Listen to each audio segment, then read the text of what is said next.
What an embarrassing several days the Trump administration has had. So much has happened just since last week, and I will get to some of it. I feel like I won't even be able to cover all of it in this video, but let's start with the most politically pertinent, Trump's already failing naval blockade of the Strait of Hormuz. So just to quickly recap everyone, the Strait of Hormuz was open. It started off open. Then Trump attacked Iran for reasons he refused to disclose to the American public, and in response, Iran closed the strait to the Americans. Other nations could still pay for passage through the strait, so Iran ended up making some money off of all of this while the US and Israel were still bombing them. Then Trump said, "Open the effing strait, praise be to Allah." There was a quote-unquote ceasefire, and Trump, the master negotiator who loves to negotiate international peace deals, chose not to negotiate this particular peace deal because he apparently had UFC tickets that night. So instead, he sent Vice President J.D. Vance, who is bland as hell, to negotiate with the Iranians in Islamabad. The peace talks failed, which surprised no one because the administration had no intention of ever negotiating with the Iranians, so Trump said he would do a double blockade of the strait. So now, if the U.S. can't get through, no one can get through. Or can they? According to reports, several tankers did pass through the strait within just hours of the U.S. enacting the blockade. Trump and the White House posted Sunday to Truth Social and X, effective immediately, the United States Navy, the finest in the world, will begin the process of blockading any and all ships trying to enter or leave the Strait of Hormuz. But despite reports of ships actually getting through the blockade, the U.S. Central Command told the American people a very different story. They posted on X, more than 10,000 U.S. sailors, Marines, and airmen, along with over a dozen warships and dozens of aircraft, are executing the mission to blockade ships entering and departing Iranian ports. During the first 24 hours, no ships made it past the U.S. blockade, and 6 merchant vessels complied with direction from U.S. forces to turn around and re-enter an Iranian port on the Gulf of Oman.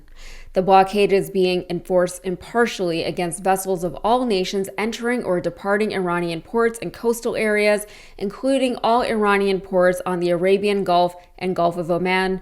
U.S. forces are supporting freedom of navigation for vessels transiting the Strait of Hormuz to and from non-Iranian ports. So we are very much living in a world where we can't trust anything coming out of anywhere, least of all our own government. Our president and his entire administration have a sociopathic comfortability with not just distorting the truth, but outright lying to an entire nation of people. I am so bad at lying personally. I'm honestly a little impressed. And terrified, mostly terrified, I should clarify that. We have Iran giving us more information than our own government is about the situation over there. Are we supposed to trust them? We have Chinese political influencers trying to reach the American people. Is this all one big psyop? Are we supposed to be losing our minds right now? Is that what they want?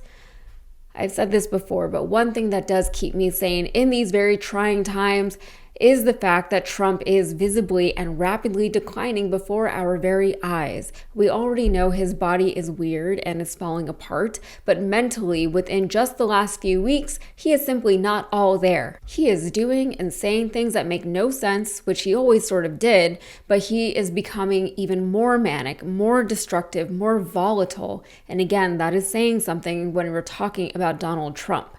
And in a way that we haven't really seen before, at least not to this extent, he is blowing up his own base. For one, because of all of his shenanigans in Iran, shenanigans engaged in at the behest of Israel, Trump voters are, like the rest of us, noticing how much more expensive things are as a direct result of Trump's policies. Not only is it far more expensive to fill up our gas tanks than it was just a month ago, food prices have not come down. They're even expected to go up even further once the longer-term effects of Trump's war in Iran finally come into play. If there's anything Americans, specifically Trump voters, care about, It is themselves, and by extension, their money. People have been yelling and screaming about the affordability crisis for a very long time. But while the Biden administration at least pretended to care about it, Trump and other members of the administration have literally told the American people that they are not worried about it and that they're not going to do anything about it. In fact, they told us that they're about to do some things that will make the crisis even worse for the American people, and then they asked us to just be cool about it and stop complaining. But another thing that perhaps surprisingly Trump voters really seem to care about is Jesus. Who knew? Honestly, not me. Trump has been conflating himself with Jesus and Christianity since he decided to enter politics. His supporters think he is God's imperfect vessel to deliver, heaven on earth or whatever it is that they believe. They excuse all sorts of heinous behavior from him because he was supposedly chosen by God to further the Christian agenda.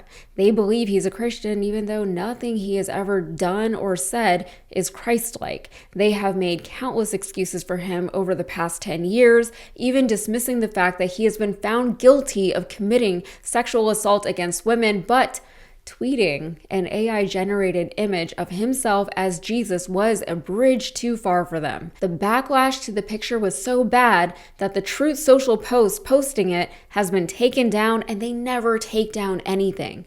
Trump tried to explain that he thought it was a picture of him as a doctor, which was so dumb that it just called his mental acuity into even further question. Now Trump is fighting with the Pope, saying that the Pope is weak on crime. That's where we're at right now. JD Vance, who is a Catholic, is saying that the Pope needs to be careful when discussing theology. He is advising the literal Pope on how to speak about religion. That alone is embarrassing for him. He's such a dork that he got booed and heckled at a Turning Point USA event.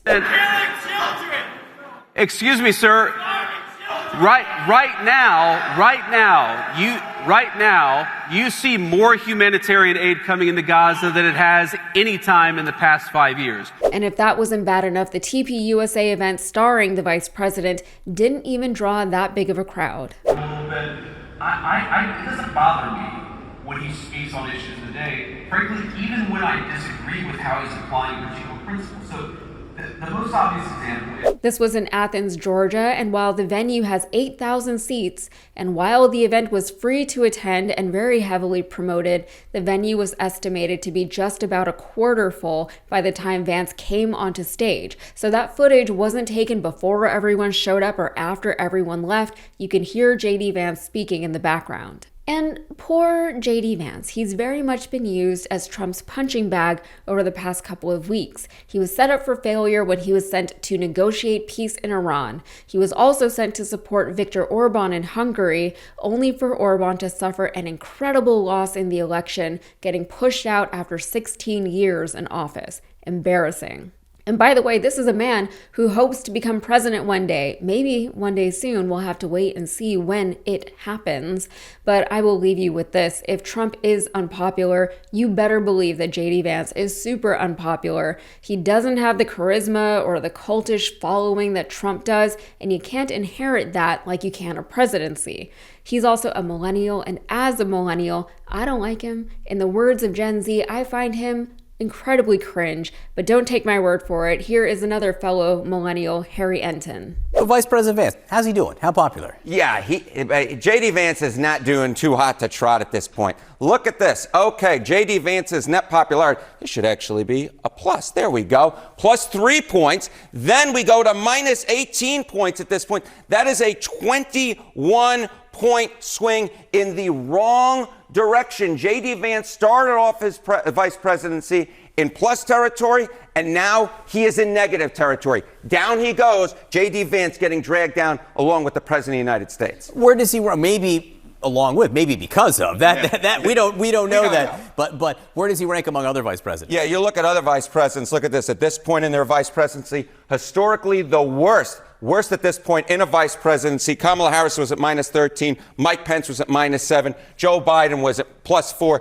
Dick Cheney was at plus 37. This might be part of a longer trend of vice presidents becoming unpopular, but we can say J.D. Vance is historically the least popular vice president at this point in their vice presidency. Yeah. And I don't know about you, but that actually makes me feel good. Kind of wild that Dick Cheney had a 37 plus approval rating while he was VP, but I can't deal with that right now. All right, that's it for me. If you got anything out of this, please like the video and subscribe to the channel for more. Thanks.